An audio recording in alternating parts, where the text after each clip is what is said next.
Now, I thought this would be a fun idea for a video. I'm going to predict the top scoring players in FPL next season.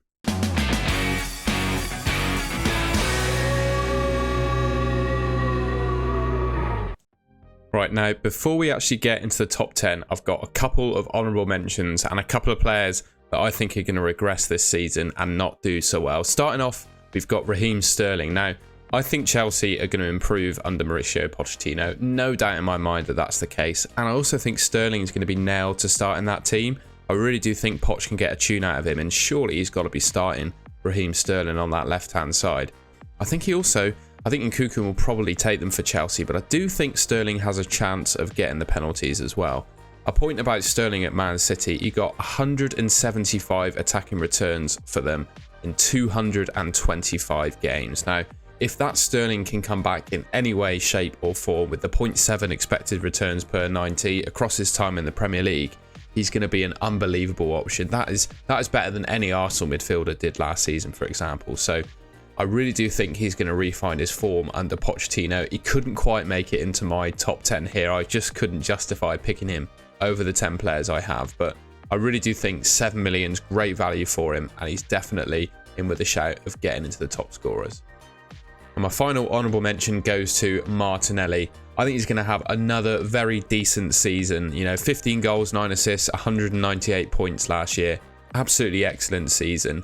In my opinion, though, he's probably not going to make the top 10 next season, purely because he's got Havertz and Trossard to contend with for the full length of the season. Obviously, Trossard only signed for Arsenal in January, took his place almost immediately, but then Martinelli started playing well, starting ahead of him, scoring goals off the bench, etc. But with Havertz mixed in there as well, I just think his minutes are a little bit too risky. He could, of course, prove me wrong. He did that last season. I don't know about you guys, but I took him out for Odegaard towards the end for a -4, and he happened to outscore Odegaard for the run-in. Absolutely screwed me over with that. So he could well do that again with my prediction. I'm certainly open to that happening, but I just think he's too much for minutes down next season to make it into the top 10. Now, onto a couple of players that were probably in it last season, but I don't think you're going to make it this year. My first one is Martin Odegaard. Now, this might be a little bit controversial for some, but with the addition of Havertz, who's going to be playing in the midfield, I expect Odegaard to play a little bit deeper in order to link up with him. The two sort of adopt a very similar position, and I think the two are going to do an equal, job of playing deep and getting forward as well. And ultimately, having Havertz in that starting 11, it's going to reduce Odegaard's attacking responsibility. Another point for him is that he did massively overperform his XG last year. He only had 10 XG, but he scored 15 goals, which is obviously a big contributor to his points. Yeah, I think that's going to revert a little bit more to the norm next season. He's going to score probably about 10 goals and get a few less assists because Havertz is obviously in the team to have some as well. So for those reasons, I still think he's a good option, don't get me wrong, but I also think he's going to regress in terms of points. And then my final omission, this is probably going to be even more controversial, but I'm going to say Kevin De Bruyne. Now, I have no doubt in my mind that he's still one of the best players on the planet. I don't want to disrespect Kevin De Bruyne with this, but he started to pick up quite a few niggling injuries over the last couple of seasons. Obviously, pulled out of the Champions League final with a torn hamstring, and he's likely to miss the start of this season. And also, just a general point against Man City. I know they've just won the treble, but their team has been gutted, well, not gutted, but they've lost quite a few really good pivotal players like Gundogan, Mahrez. They don't currently have an assistant manager. I think all of these things could come together and Man City regress a little bit, particularly with, the likes of United, Arsenal and Liverpool all seem to be improving. We could see the gap start to close. For me as well with De Bruyne, I never really pick him in FPL, and he never really becomes, I think there was one season where he was admittedly the top scorer because he actually got a lot of goals, but his returns tend to favour more assists, which obviously in FPL is less points bearing, so he's never that top player. I think 10.5 is a fair price for the returns you're going to get, but I don't think we're going to see him amongst the top 10. In at number 10 then, we've got Jared Bowen. Now, he's absolutely nailed to start in that West Ham 11. Even with that Conference League last season, he's still featured in all 38 Premier League games. I'd back West Ham to replace Rice with someone pretty decent. For me, it's an absolute shoo-in that they just get Calvin Phillips from Man City and then resurrect him, and then they can improve the rest of their team. He's in absolutely sensational pre-season form. Hot off the goal in the Conference League final. He's got about, I think, 3 goals, 3 assists in 2 pre-season games. I know it's only pre-season, but still, I mean, there's enough to be excited about. Last season was definitely not one to forget, but not amazing. 6 goals, 5 assists, 145 points. Not amazing. But the season before, 10 goals and 10 assists. I think he can refine that form of the season before last. Even beat it, I think. You know, West Ham, I think they're going to kick on from last season. It sounds odd to say that with the selling of Rice, but I really do think they can improve their team with the money that they've gotten for him and find a like-for-like replacement that's going to be decent. So for me, Jarrod Bowen, I think, is going to find his form again and come in at number 10. In at number 9, I've gone for Marcus Rashford. Now, I feel like Man United as a whole are going to improve next season. The signing of Mason Mount, they're likely to get a striker. Somehow, I think they'll probably sign Amrabat towards the end of the window when they manage to offload some players. And they're going to get Onana in goal, which I think just completely transforms the way they're going to play football. I'd still back him to score, you know, I've said it here, 10 or 15 goals next season. I don't think he's quite going to get to the total that he did last year. Not because his performance level drops, but purely because they're going to sign a striker who's going to be the focal point of their attack. And they're going to need him less. They're going to, you know, last season he was absolutely their talisman in. They were aiming for him with every through ball in behind and every pass, etc., trying to get him amongst the goals because he was really, some games at least, their only hope going forwards. That's going to change next season. In my opinion, he's just going to have less attacking responsibility. And he might have got 205 points last year. I think he's going to come down a little bit. But regardless of where he comes to, he stays in the top 10 at number 9. Okay, in 8th place, I've gone for Phil Foden. Now, this might change as pre-season goes on and Man City makes some signings, but right now, with the current position that this Man City squad is in, Foden looks like he's going to have to play pretty much every game. It looks like they're offloading Mahrez to Saudi. Kevin De Bruyne is injured at the moment for the start of the season and just seems to be genuinely injury prone. I can only see that meaning more minutes for Phil Foden, and in general, his returns, like expected returns per 90, have matched the level that we saw from Raheem Sterling when he was playing for Man City. And we saw, I think it was it 175 returns in 225 games? So if that form can be found by Foden, I think he's an excellent option and will definitely be amongst the top 10 point scorers. And just in general, he started 22 games in the Premier League last season, but still managed to score 11 goals and got 6 assists. So if that, you know, level of starts, you know, increases to something like 30, you can extrapolate yourself the maths for the goals or an assist, but it could be a 15 goal, 10 assist season, which, you know, for me means lots of points and number 8 on this list. Right, in at 7, I've gone for Heung-min Son. Now, it's obviously not forgotten about, but he won the Golden Boot in 21-22 with 23 goals and 7 assists. And his last season, as we found out during the summer break, it was impacted by a hernia injury. Now, I haven't had one myself, but I know from people's recounts it's literally one of the most painful things you can have. So if he played through last season, still managed 10 goals and 6 assists with a hernia, you can only imagine what he's going to be like next season. I think Spurs are certainly going to improve in attack with their new manager and with the likes of James Maddison joining their squad. Another thing to note in pre-season, the way they've been playing, they've looked really attacking.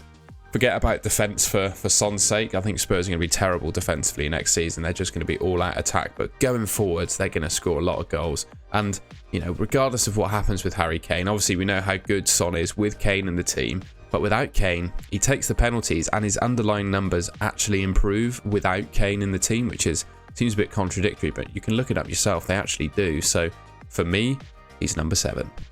Right, in at number 6, I've gone for Bukayo Saka. Now, I think FPL have absolutely underpriced him by about $500,000 or $1 million, to be honest. 8.5 million is an absolute steal for him, and there's no surprise he's the most popular midfielder in the game. I think he's going to be absolutely nailed on that right-hand side for Arsenal. Doesn't seem to be any competition for that position. And I spoke about Martinelli and Odegaard. Havertz could potentially play in both of them positions. But Saka, I mean, it doesn't really have any competition there. He's on the penalties. And Arsenal, I think they're only going to improve going forwards next season. The addition of Havertz, I think, is going to not transform the way they play, but generally make them a more attacking and better attacking outfit. And yeah, I just expect him to kick on from last season and score even more points. So number 6 is where I rank him. Now, I've gone for Alexander-Arnold at number 5. If we consider how he played when he started playing that inverted fullback position, he got 7 assists in the 10 games that he did play in that position, which is an unreal record. And In general, I expect Liverpool to improve defensively with that new look midfield they've got. The signing of McAllister, Szoboszlai, and if they, get rid of Fabinho, which looks like they might do, and replace him well, I think they're only going to improve defensively. From everything I've seen of him in all the pictures, looks like he's been training and working hard during pre-season or even just during the summer break. And another thing as well, 2 goals last season. I expect that to go up with him playing in midfield. So looking at those returns, I think we could see something like 4 or 5 goals, 15 assists. 9 assists last season, half the time he was playing in defence. With that record and that inverted fullback role, I reckon 15 assists is fair. And then clean sheets, they're probably going to go up too. He kept 10. Liverpool kept 14, but Trent got points for 10. I think either early subs or missing out on some games. I think that could go up for him as well, at least by 2 or 3. And I think he's going to go back into the 200-point club. I don't think we're going to see him setting records for defenders, but he could come close. And I think 8 million is a great price for him. He's definitely in my team, and I think he's going to be the 5th highest scoring player. All right, getting to the business end now. I've gone for Bruno Fernandes at number 4. Now, looking at his stats last season, 8 goals, 8 assists, 176 points. He had a very decent season, but with the fact they've signed Mason Mount, looking like they're going to sign a striker and have gone for Onana in goal, like I said with Rashford, I think it's going to transform the way that they play. Bruno last season had 16.7 expected assists and only got 8. That's not down to him, that's down to the players that were finishing the chances that he was creating. So if he got 8 goals and 16 assists last season, that would have been a fantastic points return. And also not forgetting the fact that he literally plays every single game he's available for. Even when he's injured, to be honest, he plays. So he's a 38 game a season, 90-minute man, and he takes the penalties and the free kicks. So all of that upside combined, I think he's going to have an excellent season and come in at number 4. In third place, I've gone for Harry Kane. Now, this top 3, you can all imagine who the players are going to be. It's just exactly how they're ranked. And to be honest, I think it's so close next season between all of them. Now, should he stay for Spurs? This is what I'm assuming because I've ranked him in this rank, right? I'm expecting him to perform at a similar level to what he did last season. I think with the signing of Maddison, you've got to think, well, Kane had a lot of creative responsibility last year as well. I think he's still probably the best passer, maybe even in the Premier League, but certainly at Tottenham. And 9 assists shows that he had a lot of creative responsibility, right? But I think the signing of Maddison is going to change the way in somewhat that Kane plays. Maddison's going to have a bit more creative responsibility, which surely means Kane's going to carry even more goal threat than he did last season. I mean, could he score more than 30 goals this season? It's definitely likely, but like I said, with the signing of Maddison, I think he's going to have more creative responsibility and probably take some of the returns away from Kane rather than add to them. As Spurs as a whole, I think are going to do better from an attacking perspective, but with that Maddison signing, I think Kane's going to have just a little bit less responsibility on him, which could affect his points a little bit. I don't think he's going to come second this year. I think he's going to come in at 3rd place. Right, I've gone bold. Erling Haaland, I think, is going to come in 2nd, which means you can all guess who number 1 is. For me, I know he's had a few injuries throughout his time at Dortmund, right? And I worry that it might catch up with him a little bit this season at City. I feel like he might miss some games due to injury, or at least more than he did last season. And as I was saying around KDB, this might all change with some smart signings and obviously spending the unlimited money Man City seem to have. But the moment they look like a bit of a weakened outfit, KDB's out, Mahrez is on the move, and their backroom staff situation is a bit dodgy at the moment as well. So I don't feel like they're going to get off to the best of starts. It's just my opinion. It might be completely wrong. And with that, the combination of not being the best they've been in a few years, certainly looking like they're going into the season, and I think he's going to pick up a few injuries this year, I think that's going to leave him in 2nd place. Another point in general is that Kane nearly overtook him towards the end of last season, and if someone like Man City has the title wrapped up, he's obviously going to stop playing games like he did last year. So all of these things considered, I think he's going to come in 2nd. And that means number 1 is Mo Salah. Now, with that new Liverpool midfield, as I said when talking about Trent, I think that's going to improve them going forward. Now, one of the reasons Salah, in my opinion, didn't have as good a season last year as he has in previous seasons is because he was forced to play really wide. With Trent moving into midfield towards the end of the season, that sort of regressed a little bit. He started cutting inside and creating a lot more chances and getting amongst the goals again. But with that new look midfield, Trent drifting inside, Szoboszlai as well, I've heard can play on the right-hand side. That should allow Salah to cut in and get a few more goals. I just think he's going to be improved by those signings, basically. What I do think is Haaland might score more goals than him, but Got 19 goals, 13 assists last season. Salah's not really the guy to be sharing the ball and getting assists, but he managed 13 last season, which is obviously something that Haaland can't do. And as a midfielder, he obviously scores more points per goal as well. So for those two reasons, I think Salah's just going to edge it. Alright, and that's the end of the video. Fun little video idea while we wait for the pre-season games to begin, signings to be made, and the season itself to start. I hope you enjoyed it. Let me know in the comments what you think of my predictions. I mean, people are obviously going to disagree with some of them. That's why I made the video, to be honest, to cause a little bit of a fuss amongst the community and see what happens. But yeah, let me know in the comments what you think of those predictions. Leave a like if you enjoyed the video, and subscribe to the Goal on a Goal channel just there if you want to see some more.